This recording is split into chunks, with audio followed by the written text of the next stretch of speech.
A while back, my brother married a woman who had an 11-year-old son named Billy. A year later, my sister-in-law gave birth to a little girl. 2 years later, she gave birth to a boy. Billy, who was 14 by this time, was treated like an outsider. My sister-in-law and brother saw him as a burden who spoiled their picture-perfect family.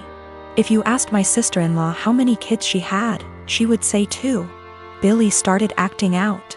He got involved with a bad group of kids and started getting into trouble. He started failing all of his classes. He eventually got into drugs and was suspended from school. My brother and sister-in-law were fed up with him. I asked my brother if Billy could spend the summer with me and my husband. We have a hobby farm, and I thought maybe getting away from his life for a while could help him some. Well, they were more than happy to get rid of him, my SIL's words. It was kind of rough the first few weeks. He had a lot of anger issues. But my husband kept his hands and mind busy doing work on the farm. And we both made sure that he knew he was loved and wanted. By August, he was a totally different kid. He wanted to keep living with us, but my sister-in-law insisted that he come home. After 2 months, he went back to his old ways due to his parents' indifference. They ended up sending him back to us, and he lived with us throughout high school. He ended up being an A/B student and kept with a really great group of kids. He got involved in baseball and got a scholarship to a local university. He's 22 now and is in his last year of school. He's engaged to a really great girl. When he was 16, he started calling me mom, and he started calling my husband pops. He never really had much to do with his mom, and he had nothing to do with my brother. He saw them on holidays when the whole family came over. His mom has tried to have a relationship with him the past few years, but he has avoided her. On Christmas, sister-in-law was over, and for whatever reason, she opened my desk drawer and found a birthday card from Billy where he said, "To the best mom ever. Thanks for loving me and giving me a chance." She was devastated. She ended up texting Billy, confronted him, and asked him if she would be presented as mother of the groom at his wedding. He told her that he no longer considered her his mom and wasn't even sure if he wanted her at the wedding at all. My sister-in-law is now insisting that I make it clear to Billy that I am not his mother and that he is not to refer to me as such. My brother is also very upset with me. Even my parents are pressuring me to do what sister-in-law wants for the sake of peace. Honestly, I consider Billy to be my son. I count him in with all of my children. I feel like telling Billy not to present me as mother of the groom could possibly be misinterpreted as me saying that I don't feel like he's my son, and I don't even want to take a chance of that happening. If he decides to present his real mom as mother of the groom, I will 110% support him. I have zero desire to tell Billy not to call me mom, and I absolutely won't do it because I know it would destroy him, and it would kill me. My sister-in-law insists that by not doing it, I'm making it impossible for her to have a relationship with him, and I'm being selfish. I have talked to Billy about it some. He doesn't like to talk about his mom at all. He basically just said that he doesn't see her as a mom and has for sure decided he doesn't want her at the wedding. I understand and respect that. My ex Rose and I have a son, Jason. He is 15 years old. We broke up when Jason was 5. Rose has Jason on weekends. Rose married her now husband when Jason was 10. Her husband has 2 children, they are 17 and 16 and live full-time with them. Jason has a few chores when he's with them and easily takes care of them, while his step-siblings don't do theirs and Rose take care of them. This has been the only point of contention between our son and her. He has talked with her and even went to therapy. It was when Jason was 12 when we switched days. We stayed like that for a year and a half, but since things never really got better, we went back to our initial agreement. The situation is still the same, and a year ago Jason came to me complaining about it. I had run out of things to say to him when it comes to this subject, so I threw almost the same pep talk my old man said to me when I was about the same age as him. I told him that I understand that it sucks. While they can't do anything, you can do everything. You can cook, clean, do well in school, drive, handle your own money, and you even know how to handle the bills, and I'm not counting the things you've learned from your grandparents and your uncle. I can send you to live alone right now like my old man did with me, an inside joke. And I wouldn't worry because even if you don't know how to do them, you take the time to learn. You are already ahead of many kids your age, even ahead of some adults. Do your part, and as long as she doesn't make you do their chores, let your mother take care of it. Just focus on spending time with her the way you've been doing so far. The world is going to hit your step-siblings hard one day. Jason took it well, and things have been going well until yesterday. He went out with his mother, and when they returned, they found their house a complete mess. I don't know what they did, but it was bad enough that Rose snapped and finally forced them to clean the house. The kids tried to get Jason to help them because they were struggling, but he refused, claiming it wasn't his mess. They kept nagging him, and Jason told them that I was right, they are really useless. His mother asked him if I really said that. He said I didn't, but it can be summed like that. He called me at night telling me that he probably got me in trouble and explained the situation. Rose with her husband came today about what I said. I told them that I never called them useless and explained what I said. But useless never leave their minds, and told me I'm an asshole and to stay out of their business. Rose and her husband comments were more about her kids, who I don't care, but when it comes to my son, of course I will. Jason wasn't standing there looking smug and calling them useless, he was in his room minding his business. The constant nagging and his mother's inability to stop them make him snap, that's when he called them useless. He knows he should ignore them or be more tactful, but I get it, his patience has limits just like everyone else. He apologized to his step-siblings before he came back to my house yesterday. He also apologized to me for kinda throwing me under the bus, but I told him it was unnecessary, everything cool between us. Why did he keep going to his mother? He wanted. Last year he was on the fence about going back, but after our talk, he finally accepted that his mother wasn't going to change, and he decided to work around that because he still wanted a relationship with her. Their relationship actually got better, but after what happened, their relationship is going to change.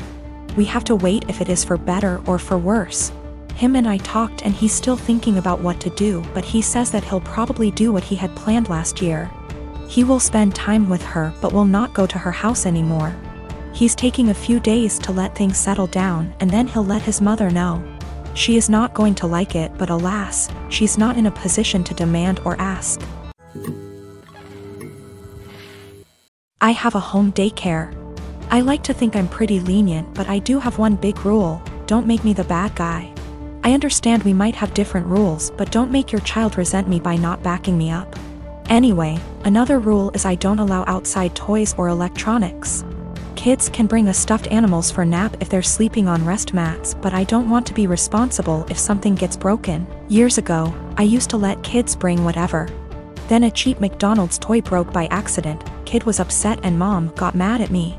So now it's a hard rule. Most are okay with it. But I have a new kid, whose mom wanted him to bring his tablet because he needs it. I said sorry, but no. I'm not going to be responsible for it. We went back and forth, but finally she just says fine. But every morning, he's crying because she took his tablet from him in the car. She always gives me this look and says, "Miss Lucy says no tablet." I always try to say we have plenty of toys, but the kid spends the whole morning sulking. I've talked to mom, asked her to leave it at home and not even put it in the car, but she says he needs it. It's been a month, and yesterday was the straw that broke the camel's back. Kid came in crying as usual. I tried my usual redirection, which didn't work. Mom was giving me a look of, "See what you did?" Then she had the nerve to say to him, "I know you need your tablet, we've talked about this before, Miss Lucy is strict." That pissed me off. I ended up telling her to take him home right then and there. She was shocked and tried to stammer. He was my first kid of the day, so there was no scene. I just handed back his backpack, said he was no longer a student of mine, and began to pack his extra clothes and the sippy cup he kept.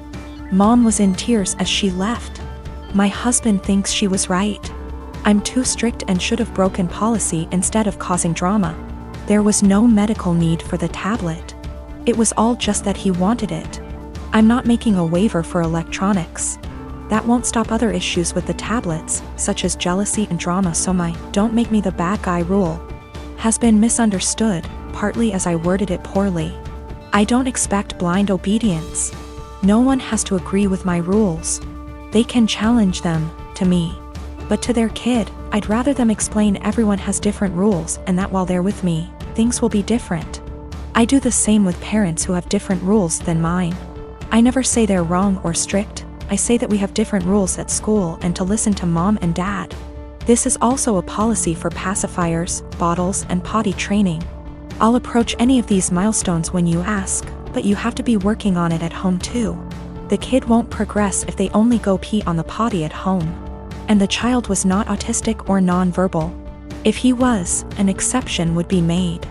I returned her money for the last few days of January and texted an apology for terminating without notice, and said I hope she was able to find care. She said she left him at her mom's. She also asked if there was any way I'd reconsider, and I said no. We had a long phone call and no minds were changed, but it was the ending we should have had. My boyfriend Steve and I have been dating for over a year and a half. I met him in one of my upper-level classes 2 years ago. At the time he was finishing up his degree, before moving on and working on his master's. Since we started talking, seeing each other, and dating casually, I really loved our entire relationship. Steve and I had a lot of similar interests, which included traveling. We did a small trip to South America a couple months ago for a few weeks, Peru and Chile. We had an amazing time. It was once we got back from our trip that I saw our relationship in a whole different way. We traveled well together, and bonded in a new way. I knew I was in a great relationship. I thought we had a great relationship, until I got some news a few days ago. 3 days ago, I went over to drop a MacBook charger over at my best friend's house, Chenille. Chenille and I have been best friends since we were in high school from the age of 16 years old.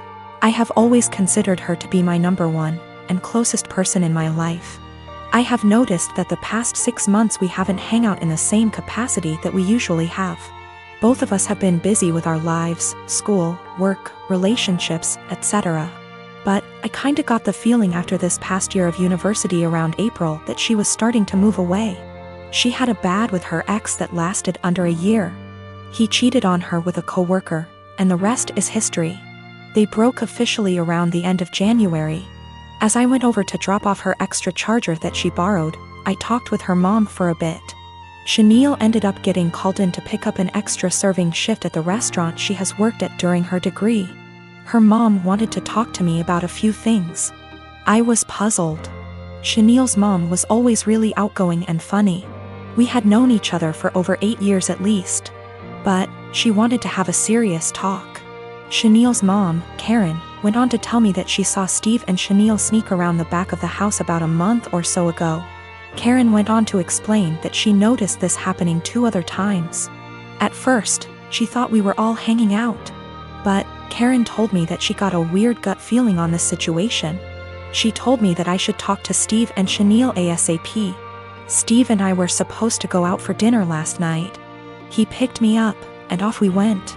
I felt really bad and humiliated the entire time we were out. We ate dinner, had a couple drinks, but we didn't talk much. Steve kept asking me all night what was the matter. I told him nothing. Finally, when we got back to my place, we sat in my room and I asked him, and told him what Chenille mom, Karen, is told me. He didn't answer. In fact, he went pale white. That gave me the answer I needed. I broke down and Steve tried to comfort me. I didn't want him touching me. I didn't even want to hear it. I told him to leave, but I basically had to force him to leave. I tried calling Chenille and texted her that I needed to talk to her. I got no response. Not one. Basically, 2 of the closest people I have had in my life betrayed me. This is so terrible and I feel so bad. I have like no one right now.